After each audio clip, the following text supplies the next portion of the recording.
This is Daily Blast Live. We're talking about what you're talking about. You all ready for this?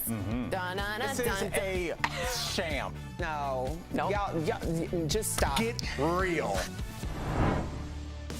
Welcome to DBL. How's everybody today? Good. You wished us luck before the show started. It's going to be a doozy. All right. A real doozy. Has this ever happened to you? You go to watch a movie you loved growing up, only to find that, parts of it are unwatchable because times have changed. Well, here's a question for you. Should these movies be altered or censored for today's audience?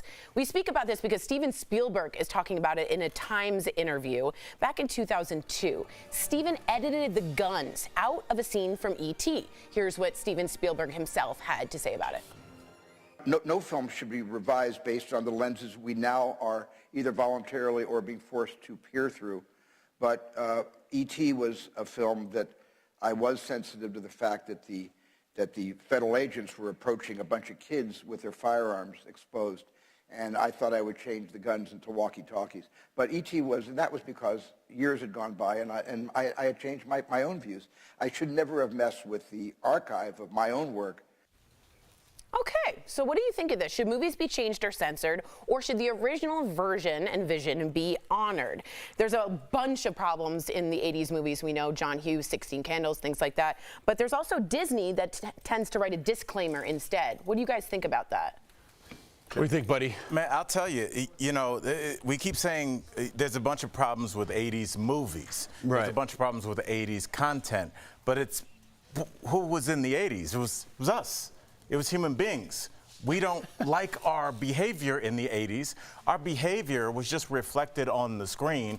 So it's a way to kind of go back and retroactively curate the image that we want for ourselves.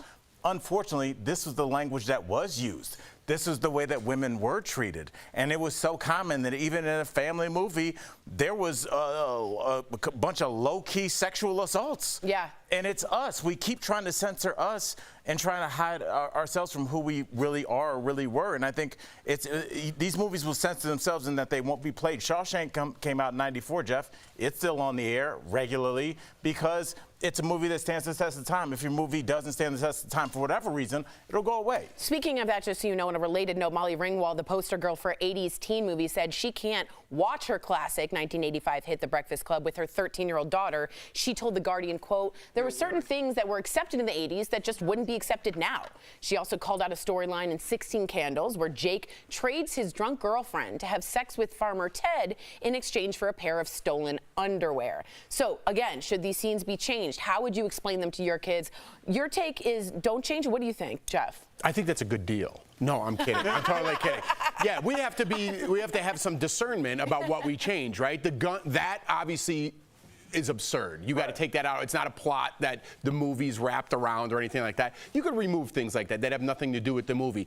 E.T., why are you running from walkie-talkies? Leave those in. You're not going to solve gun control by having a movie from the 80s take out its guns. We can't go back and rewrite history. There are certain things that we could fix, and there's certain things that are offensive to some people at this point. But at what point do we just stop having fun? That everything's censored?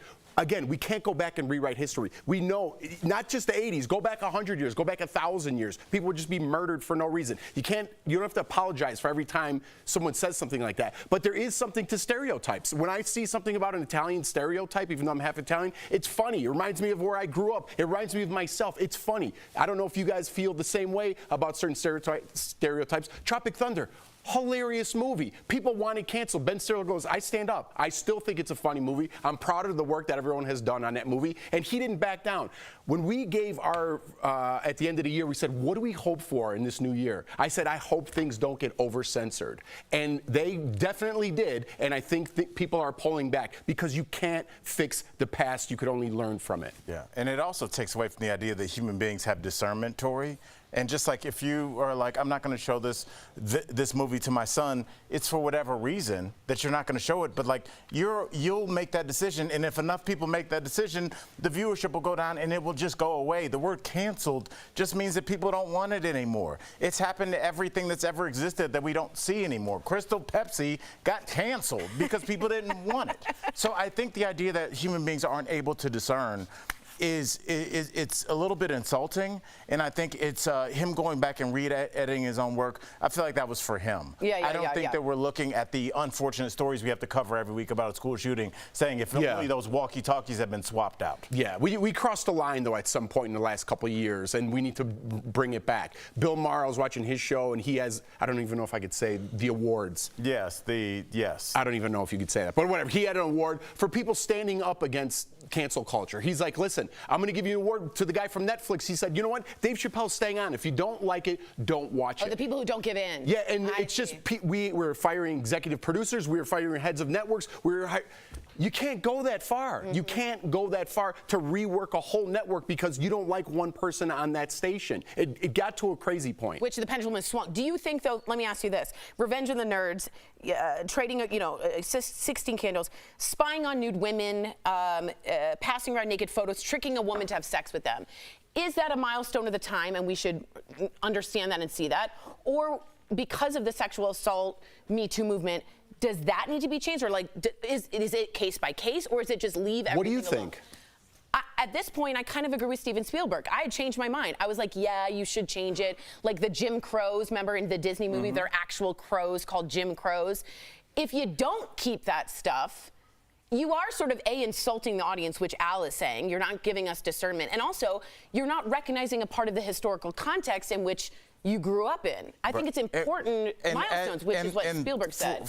For full transparency here, when we talk about Disney characters, there are a ton of Disney characters that they keep downstairs in a vault in a jar. There's a lot of Disney characters that are and were problematic, and they don't bring them out anymore. The Jim Crows are one of them. If you are watching a movie from that time, if there's something that's overtly racist, I remember being a little kid and watching Tom and Jerry cartoons, and there was the African American. I already know what you're going to say. Mammy character, for sure. Yeah. And with the feet, dancing. Yeah, and it was just super. But I knew that at that time. So what would you tell Elijah or your kid, Lawson and Layton? Let's say they're watching something, it comes up, it's super inappropriate. Do you stop it?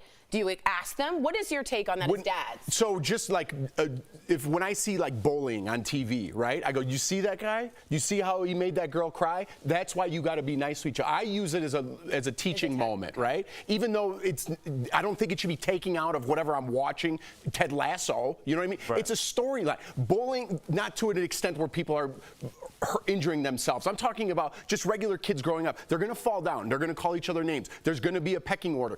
That's just life. Right. We're trying to pad the walls in real life, and that's just not happening. Because then when people are 30 years old and they've been padded their whole lives, run into a real problem without their mom and dads or their little phone to keep them company, they're going to have to face that, and it's not going to be a good situation. And we're turning to medication rather than dealing with your problems in this culture. I mean, Jeff, if you watch a movie from the 1700s, that's set in the 1700s, there's still homeless people. They're still bullying. With little kids, even though life is going to happen. It's something that exists within human beings, in the establishment of hierarchy, in the cafeteria, in the army, in a locker room. That's how human beings sort themselves out. So giving our kids tools to show them what's happening. Yes. Do you see what's happening on TV? Yes, I do. Dad, explain what I'm seeing. That guy is trying to make this person feel less than so he can have X or she can have X. It's the reason that Mean Girls resonated with every woman that I've ever met, because it's an experience that transcends race and class. It happens everywhere. It happens in the cities. It happens in the suburbs. It happens on the Bachelorette. Yeah. It happens in the office place. So the idea that all of this stuff can just be taken out and we can just have this weird Demolition Man society, if you guys want that, have at it, but it's not real because that's not how people operate. No, it's not. It's all sanitized. I appreciate what Spielberg said and changing his mind. I also changed my mind. And shout out to Demolition Man. Very ahead of its time. Very relevant conversation here. Coming up on DBL, our interview with actress Sarah Chalk. She's telling us all about the new episode of her hit show, Firefly Lane, and what's next for Tucker Carlson and Don Lemon. Does Tucker have his eye on a 2024 presidential run? And could Don end up at Fox? What did the Fox say? We don't know. DBL. This show is amazing. There's a lot going on down here. I would have been part of the Mile High Club. Yeah. So on point. But I'm going to have a conversation about what's happening now. Class. And it was Joel Silver, the producer, and Sandra Bullock. Talking about Demolition No one Man? had ever knew, talking about Demolition Man. So we screened the movie, and then we went, and Joel Silver, the producer, talked about what it took to make that movie. With Stallone and Wesley Snipes, and What's it how we about? put it together. Joel I've never seen Silver it. was a Demolition legendary Man. producer, a screamer producer. Basically. And Sandra Bullock was there, and he was like introducing this is Sandra Bullock. She's No one knew who she why was. she got cast. Was and all these Speed sorts her of next things. movie after Speed Demolition Man? Kill. I don't know if it was her next movie, but it was before Speed. Okay, well, yeah, because Demolition Man, Tori, and why I said it's so relevant, it's about a guy from the past who's kind of, Benjamin Bratt was in that. he's like an anarchist. Wesley Snipes' character, I haven't seen the movie in 10 years, but he is thawed, basically cryogenically thawed, and comes back during this. He comes back during this super sanitized period, a lot like What now. we're doing now. Yes, Oh. and like to the point where they do high fives, but they stop and they like do like this, and they're like, "Are you having a pleasant day, Tori?" They can't swear. They get that's- fined. And I Really? mean, look at the way people's behavior. What was is the being- time period supposed to be in that time? Do you know what I'm saying? I don't know. the Probably year, but probably similar. it was probably like Whoa. nowish. Yeah. That's what I mean. 20, I don't 30 know. something. So that was very And so then they prophetic. unthawed Stallone to catch him. Unthawed Stallone to Yeah. catch an But he was rough and he wasn't following all the rules. He of wasn't the modern day sanitized. either. Wow. But do you think about like the fact that Trump came along in a time where everything was being censored, and a lot of people didn't like that, and Trump was like Wesley Snipes' character, where he was just like, I'm just gonna do this. I'll sit where I want and I'll spray paint and do all these things. And a lot of people were like, I want to live like that. I don't want to live like But that. then how did it go to DeSantis, who's now banning books and sanitizing? But DeSantis isn't resonating the way Trump did. He's not. Dennis Leary was. Are in you that saying movie, Trump too. is Demolition Man? I'm saying he's Wesley Snipes. In Demolition. Yes, that's my take. Yeah.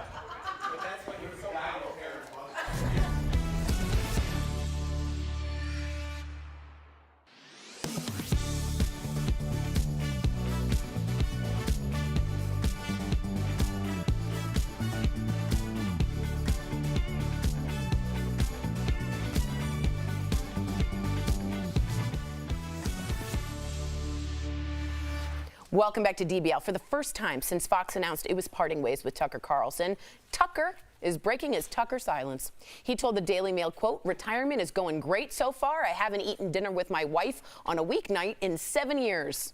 I assume he's eating with her now. So what's next for Tucker? There are several reports that he may be considering a run for president. Meantime, Don Lemon has hired a high-profile lawyer, the same exact one that Tucker hired, as well as Chris Cuomo. He's reportedly owed at least $25 million on his contract, but may be gunning for more. Like his former CNN colleague, Chris Cuomo, who's in arbitrations with the network, is hoping to get $125 million.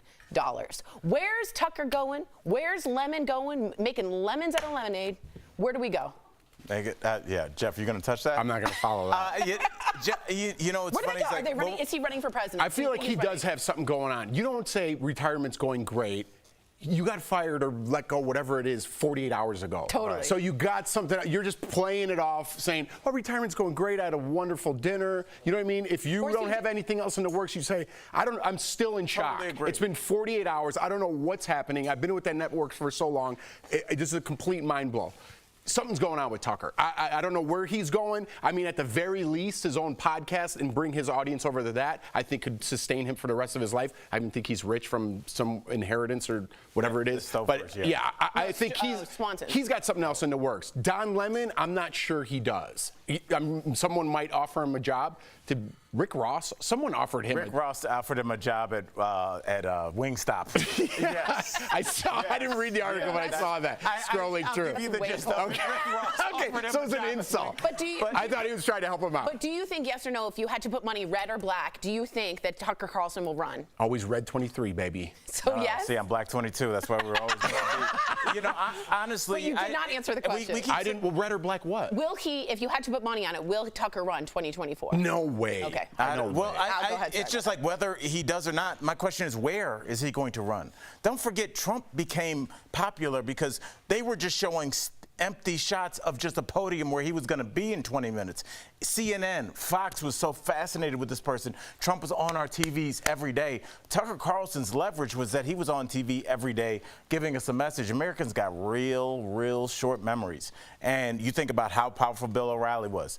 Gone. You think about how popular Glenn Beck was. Megyn Kelly. Where he at? We talk about how popular Megyn Kelly Megyn was. Kelly, yeah, Where's good she one. at? Once you're off that TV and you're like a YouTuber, then you're just a YouTuber, no different than some young woman that puts lipstick on her mouth and sings opera. But I wonder how much you're in this other genre. It's But not just TV. because you're not in the news every day or seen every day on TV doesn't mean it's not lucrative. Like if he started a not money. podcast, it'd be lucrative for him. Oh, because just a he signing has his deal. base. Yeah. A signing Okay. deal would be enough. And remember, he is the heir to the Swanson's frozen food empire. So am I. Tucker has, you are not. He has $1 gazillion from money from his family, but yes or no, you put money on it. Does Tucker run in 2024? No, I don't think he wants that smoke. It's a lot of effort to run for president. You can't just do it showing up at a studio and saying, where's my camera? It's you going to Iowa and spaghetti banquet dinners and arguing, you know. It's a lot of work. And also, where is he going to get, who's going to put his face on TV?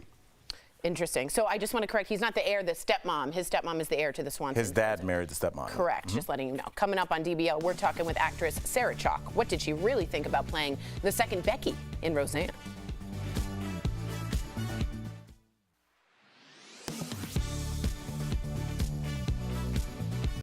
You already know it's important to lather up on sunscreen, but what about clothing claiming to also help protect you from the sun's damaging ultraviolet rays?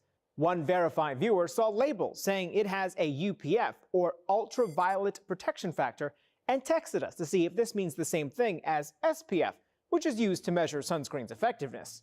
So, let's verify. Is there a difference between SPF and UPF?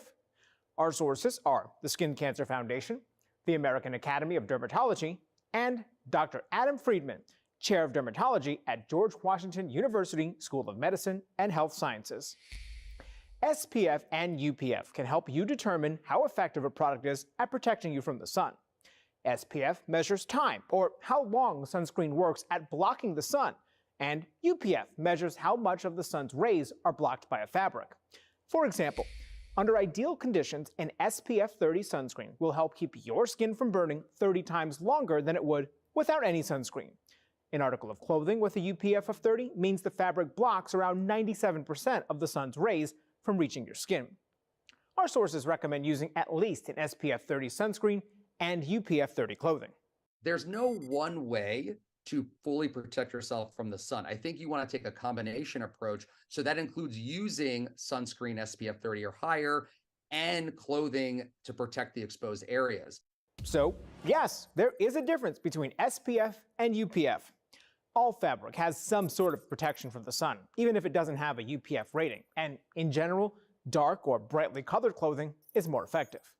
With your Verify, I'm Brandon Lewis.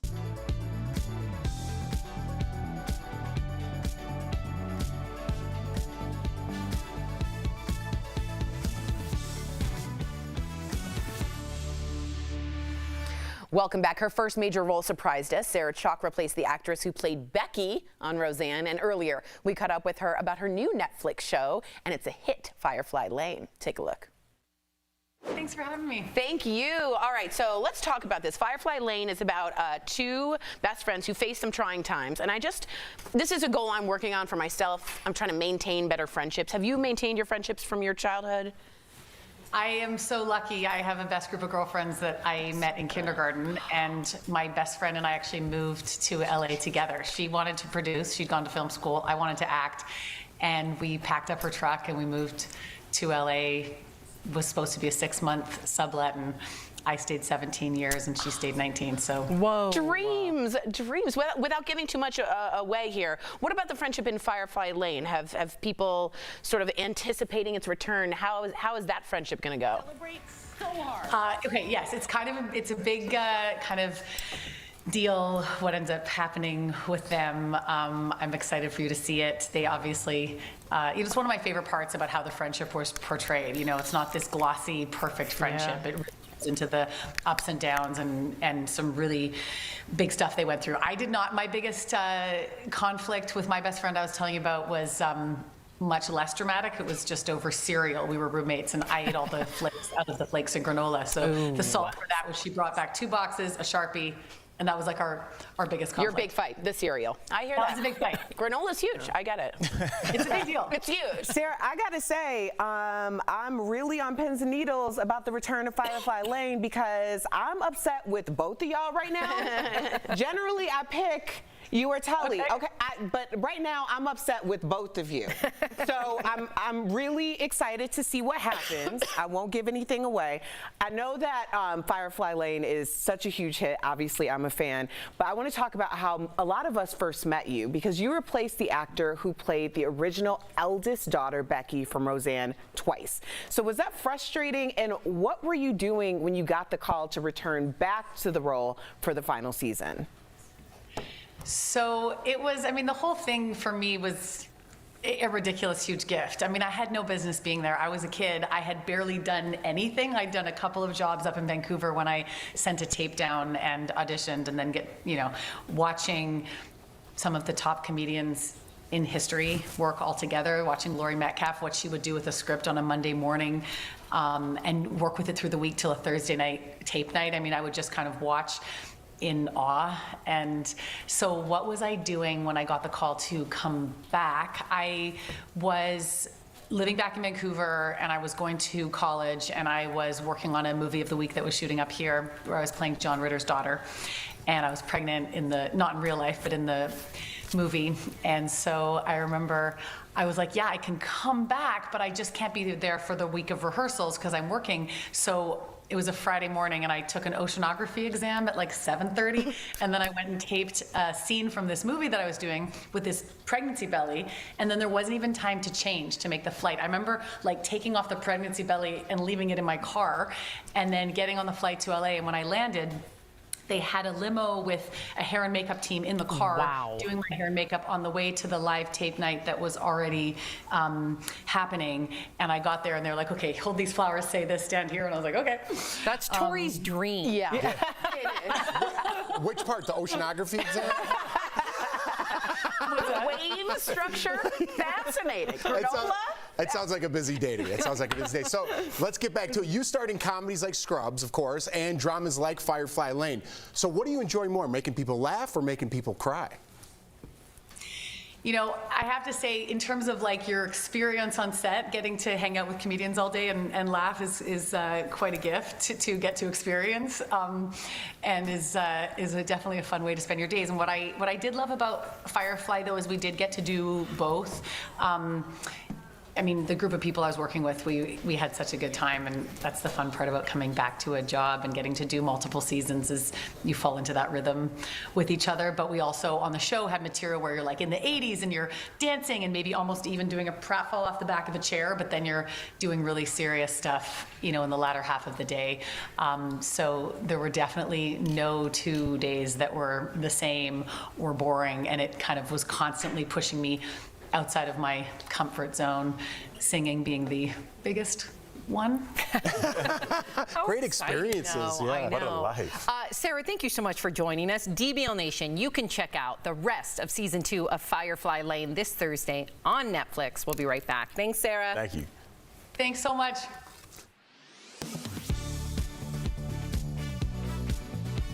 If you've ever looked up to see a plane streaking across the sky, you can't miss the long white clouds they leave behind.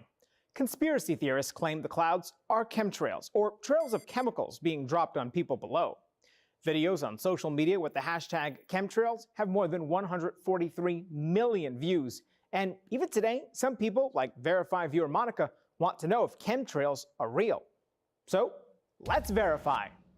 Our sources are the American Chemical Society, the Environmental Protection Agency, the University Corporation for Atmospheric Research, and a 2016 study into contrails by UC Irvine and the Carnegie Institute for Science. All of our sources say no, chemtrails are not real. The streaks you see in the sky are called condensation trails, or contrails. In case you need more convincing, let's explain how jets fly. Jet engines run incredibly hot at more than 3,000 degrees, but the air temperature at 38,000 feet is incredibly cold, around -40 degrees. So when the engine's hot exhaust, which contains water vapor, hits the cold temperature, it turns into ice particles that create the white streak of a contrail. The contrail can last for a few seconds or even more than a day, depending on how moist the air is before evaporating. Numerous studies by the government and independent scientists have found no evidence that chemtrails exist. The most extensive was in 2016, where researchers collected water, soil, and snow samples from 70 places below where contrails were seen. None showed high levels of chemicals. So, no, chemtrails are not real. So, where did the conspiracy theory about chemtrails originate? Many believe it started after the U.S. Air Force released a report in 1996 theorizing that a combat aircraft's afterburners could disperse carbon into the air to possibly camouflage the plane from radar. With your Verify, I'm Brandon Lewis. On April 19th, Tesla CEO Elon Musk revealed new images of Tesla's latest model, the Cybertruck, a durable electric truck currently in production in Austin, Texas. That same day, Texas Governor Greg Abbott tweeted about the truck. His post featured a video appearing to show a Cybertruck being shot at multiple times by a semi-automatic weapon with no damage to the vehicle. People in the comments on Abbott's retweet questioned if the video was real, so let's verify. Our sources are Slav Popovsky, a Sydney, Australia-based graphic designer, Invid and Revi, footage forensics tools, and TinEye, a reverse image search tool. Using video and image forensics tools, we verified that this video isn't real. It's actually an animation. Verify discovered that the original version was posted to Instagram on December 15, 2019, by Slav Popovsky, a graphic artist in Australia. In the post, Popovsky took credit for creating the animation. There are some other red flags that this video isn't real. The license plate in the animation says PSLAVI, which is Popovsky's trademark. And the background used in the fake video has been used in other graphic designs featuring other vehicles. While Tesla's website says the Cybertruck will have armored glass and a steel exterior that could, in theory, stop a small bullet, the car isn't certified to be bulletproof. And this fake video doesn't show proof of the car's durability. With your Verify, I'm Ariande Till.